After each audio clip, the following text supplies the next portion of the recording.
Hello, guys. I am Shane Davis, 20-year comic book veteran. I'm here with Yanzi Lin, and today is the day we are going to talk about the manga industry. And not every manga is guaranteed success, as everybody thinks manga is thriving, which it is, but there is no guaranteed success in any comic book venture. But before we get into it, let's talk about the guaranteed success that Extend Level Up has hit $70,000. You guys have 1 day left to get over here and back this campaign about three gamers that go into a virtual reality game. And when they log out, they bring forward into the real world certain things in the game, their ability to gain XP, their abilities, and all of that, except only one life to live this time. So go check that out on Nine Lives Comics or Indiegogo. Now, on to the story. We have some information here Yanzi wants to talk about. So there is this manga called Food Wars. You may or may not have heard about it. There were 36 volumes of the manga and 5 seasons of the anime.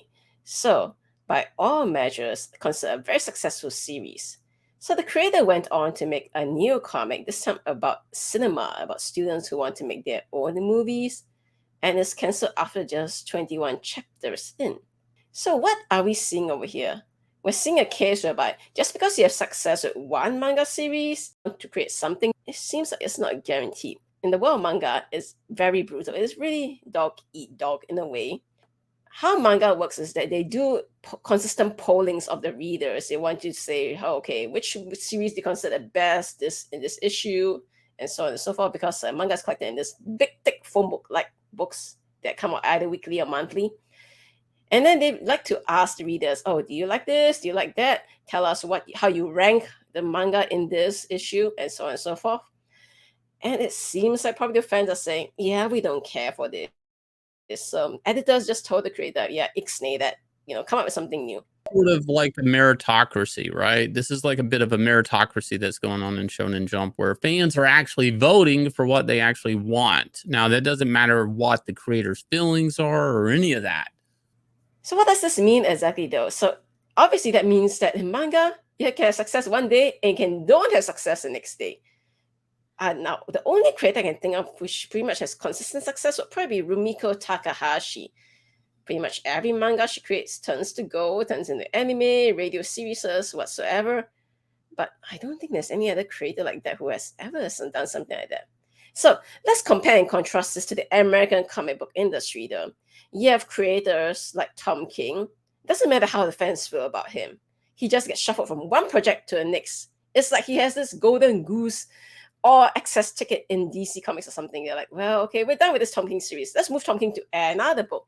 Or fans didn't like his previous take on Supergirl or whatever. I mean, some people like the Supergirl thing. That's really up to them.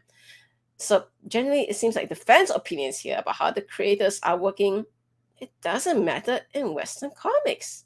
That's how you end up with creators like T. Franklin and Max Versace. You would consider failing upwards.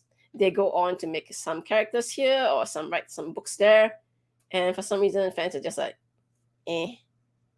And for some reason, getting what? It just literally doesn't make any sense to me at all. Yeah, the American comic book industry, it's a lot of virtue signaling. And honestly, it's a lot of ESG funds. It's a lot of propaganda. It's a lot like you're phobic if you don't do this story or if you don't hire T. Franklin. It doesn't matter if it sells or not.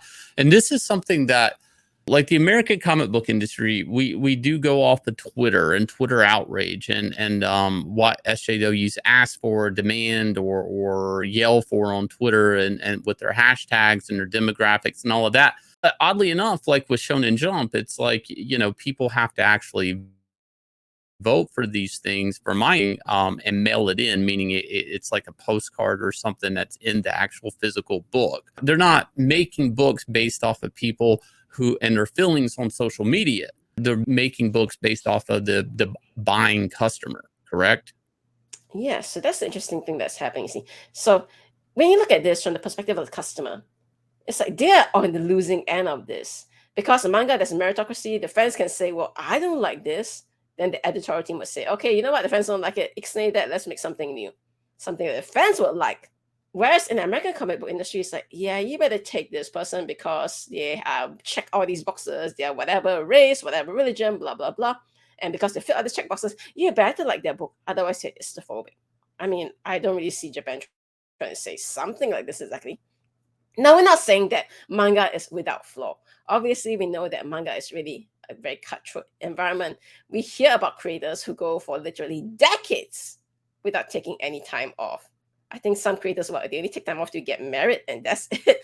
So it is not an easy industry to get into. People would want to say, oh, manga is perfect. We should totally import manga and follow their ways. And for some reason, that just means copying their drawing style and nothing else.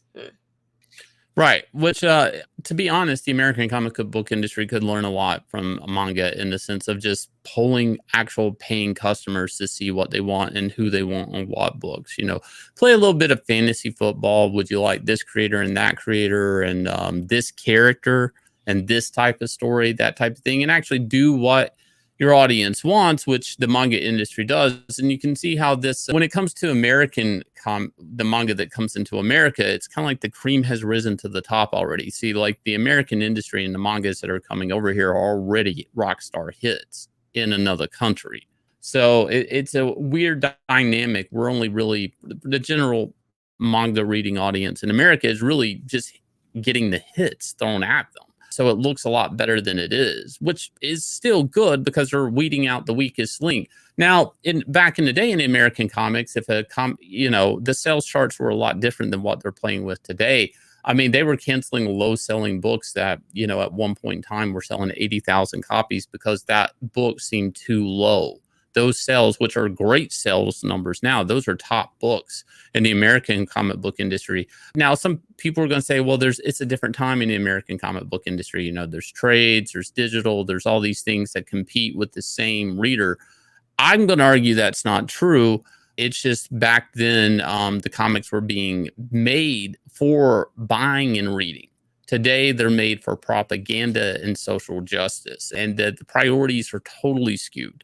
Meritocracy is a thing of the past, and we're watching other countries use meritocracy to eat our comic market up, our comic readers up. If you guys will hit like, subscribe, ring the bell for notifications. Also, please go check out Axcend, $70,000 over here. I want to leave you guys with the trailer for this smash hit book coming at you from 9 Lives Comics. Here we go.